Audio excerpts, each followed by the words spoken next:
Karen HOA spotted something unusual through her bay window. A man, disheveled and carrying a worn backpack, was standing near the lamppost in front of her house. He looked out of place amidst the immaculately groomed surroundings. His clothes were ragged, his shoes scuffed and worn, and he seemed to be leaning heavily on the lamppost as if it were holding him up. Karen's heart sank. This was not the first time she'd dealt with intrusions on her perfect neighborhood, but this felt different. It wasn't just about rules. This man's presence felt like a crack in the pristine facade of Evergreen Pines, a reminder of the chaos outside its gates. She watched him for a moment, her jaw tightening. Her mind raced with questions. Who was he? Why was he here? Did he pose a threat? Setting her cup down firmly, Karen grabbed her clipboard and marched toward the door. If no one else would protect the sanctity of Evergreen Pines, she would. Karen stormed outside, her clipboard clutched tightly in one hand. The man stood motionless, his head bowed slightly as if lost in thought. His clothes were ragged, his shoes worn thin, and he clutched a cardboard sign that read, "Need help? God bless." "Excuse me," Karen's voice cut through the crisp morning air. "What do you think you're doing here?" The man looked up, startled. His face, weathered by time and hardship, carried an air of quiet dignity. "Good morning, ma'am," he said softly. "I'm just resting here for a moment." Karen's eyes narrowed. "Resting? This is a private neighborhood. You have no business being here." The man hesitated. "I'm not on anyone's property, ma'am. Just standing on the sidewalk." "Sidewalk or not, you're disturbing the peace," Karen snapped. "You need to leave." The man's shoulders sagged slightly. "I'll move along soon. I didn't mean to cause any trouble." Karen's hand hovered over her phone. "If you don't leave immediately, I'll call the authorities."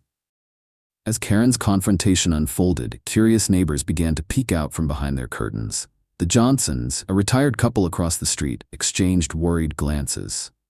The Thompsons, a young family next door, hesitated on their porch, unsure whether to intervene. Mrs. Thompson, known for her kindness and gentle demeanor, decided to step in. She walked over, a bottle of water in hand. "Good morning," she said warmly, addressing both Karen and the man.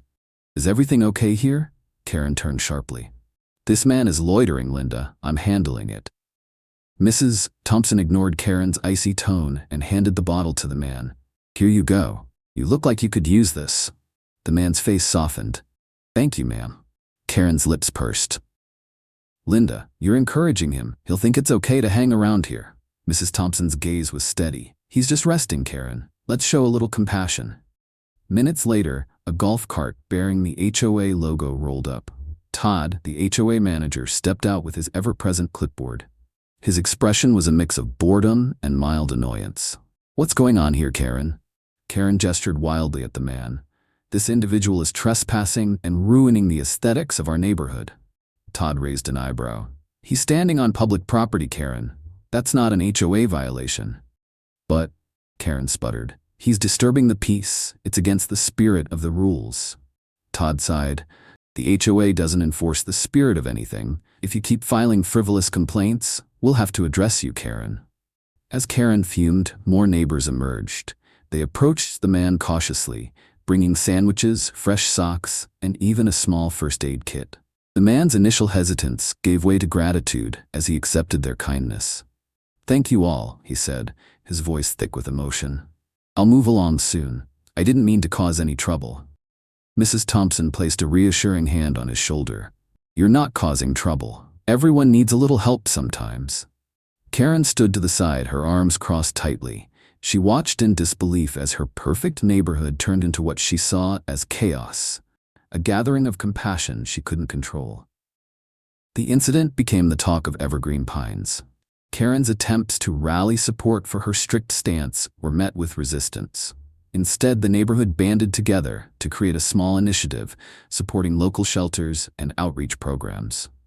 Todd, ever pragmatic, implemented new guidelines for handling situations involving non-residents, emphasizing empathy and discretion. Karen's influence in the HOA began to wane as more residents embraced a spirit of community over strict adherence to rules. Alone in her immaculate home, Karen stared out the window. She watched as Mrs. Thompson and a group of neighbors loaded donations into a car for the local shelter. The sun streamed through the glass, casting a warm glow over her perfectly arranged living room. But Karen felt an unfamiliar chill. A pang of something unfamiliar stirred within her. Regret, perhaps, or the faintest hint of understanding. She replayed the events of the past weeks in her mind. The confrontation, the neighbors rallying around the homeless man, and the quiet dignity he displayed despite her hostility.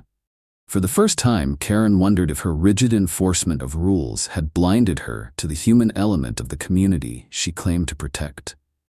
Her gaze shifted to a photo on the mantel.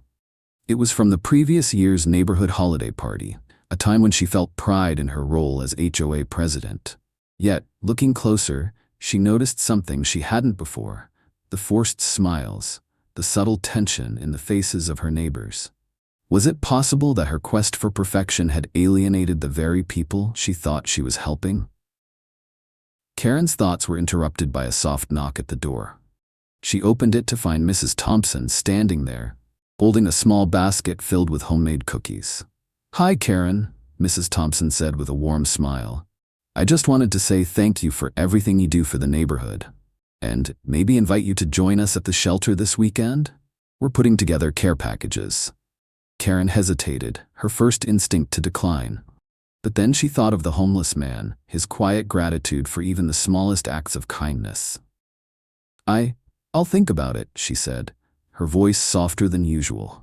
As Mrs. Thompson walked away, Karen closed the door and returned to the window.